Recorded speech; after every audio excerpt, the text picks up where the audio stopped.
तो William Shakespeare, जब भी दुनिया की सबसे महान और दर्द भरी प्रेम कहानियों का जिक्र आता है तो एक नाम सबसे ऊपर होता है, रोमियो और जूलियट।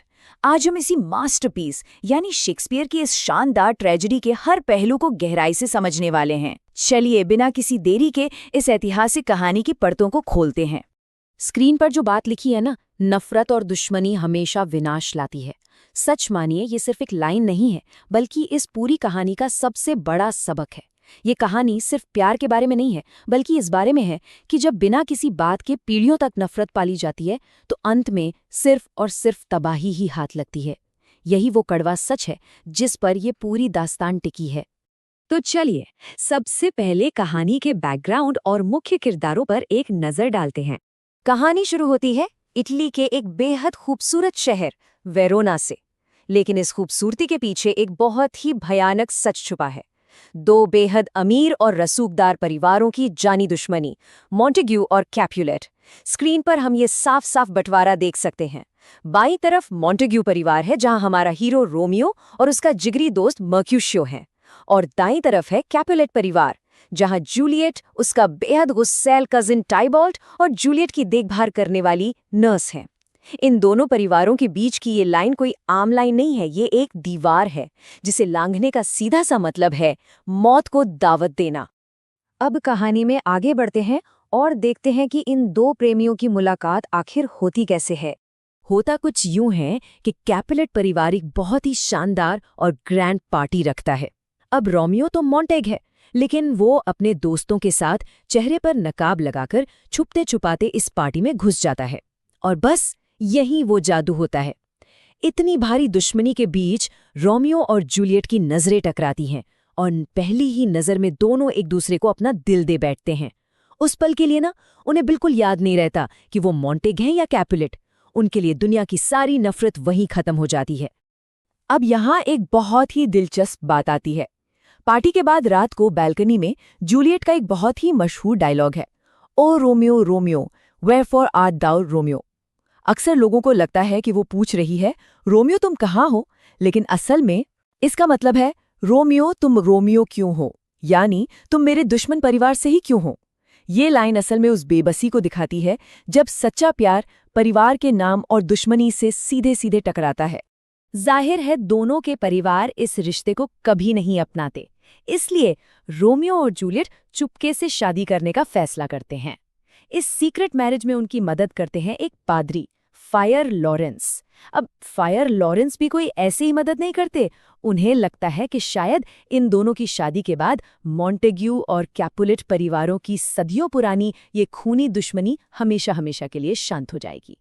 लेकिन ये एक ट्रेजेडी है ना? तो खुशियां ज्यादा देर कहाँ टिकने वाली थी। अब आता है कहानी का सबसे अहम और खौफनाक मोड़।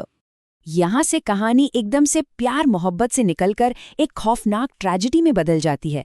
इस टाइमलाइन को देखिए, सब कुछ कैसे ताश के पत्तों की तरह बिखरता है। सबसे पहले जूलियट का कजिन टाइबाल्ड रोमियो से लड़ने आ जाता है। रोमियो लड़ना नहीं चाहता, लेकिन इस गर्मागर्मी में रोमियो का दोस्त मर्क्यूशियो मारा जाता है।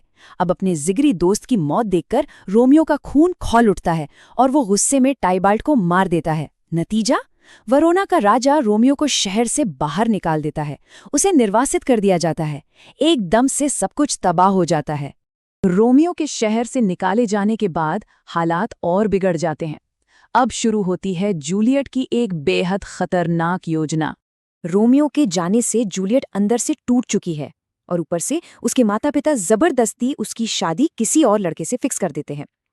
इस मजबूरी से बचने के लिए फ्रायर लॉरेंस एक बहुत ही रिस्की प्लान बनाते हैं। ध्यान से सुनिए। पहला स्टेप, जूलियट अपने परिवार को शादी के लिए मना नहीं करेगी। दूसरा स्टेप, फ्रायर उसे एक खास तरह की दवा देंगे जिसे पीने से जूलियट कुछ घंटों के लिए एकदम मरी हुई जैसी हो जाएगी। और तीसरा स्टेप, जब उसे पारिवारिक कब्र में रखा जाएगा तब रोमियो आकर उसे वहां से ले जाएगा। प्लान सुनने में एकदम परफेक्ट लगता है, लेकिन सच कहें तो इसमें खतरा बहुत बड़ा था। और बस यहीं से हम इस दास्तान के उस हिस्से में पहुंचते हैं जो सीधा दिल पर चोट करता है, नफरत की असली कीमत। ये वो पल है जो किसी को भी रुला दे। फ्रायर लॉरेंस का भेजा हुआ वो जरूरी संदेश रोमियो तक कभी पहुंच ही नहीं पाता, बल्कि रोमियो को ये झूठी खबर मिल जाती है कि जूलियट सच में मर चुकी है। फिर क्या था? पहला स्टेप, बुरी तरह से टूटा हुआ रोमियो जूलियट के कब्र पर पहुंचता है। दूसरा स्टेप, जूलियट के बिना जीने की वो सोच भी नहीं सकता, इसलिए वो एक असली और तेज जहर पी लेता है। तीसरा स्टेप, बस कुछ ही पलों के बाद जूलियट दवा के असर से जाग जाती है, लेकिन अपने प्यार रोमियो को अपनी आंखों के सामने मरा हुआ देखकर वो उसी का खंजर उठाती है और अपनी भी जान ले लेती है। सोचिए, सिर्फ कुछ पलों की देरी और एक गलतफहमी ने कितना बड़ा अनर्थ कर दिया। इतनी बड़ी तबाही के बाद आखिरकार दोनों परिवारों की आंखें खुलती हैं। जब मॉन्टेग और कैपुलेट अपनी ही बच्चों की लाशें देखते हैं तो उन्हें अपनी उस खौफनाक गलती का एहसास होता है। जिस नफरत को वो अपनी शान समझते आ रहे थे, उसी नफरत ने उनका वंश ही खत्म कर दिया। इस बेहद भारी कीमत को चुकाने के बाद वो अपनी सदियों पुरानी दुश्मनी को हमेशा के लिए दफना देते हैं। दोनों परिवार एक तो हो जाते हैं, लेकिन तब तक बहुत बहुत देर हो चुकी होती है। अब अगर हम इस पूरी दास्तान का निचोड़ निकालें तो इसके मुख्य विषय क्या हैं? देखिए, ये सिर्फ एक आम लव स्टोरी नहीं है।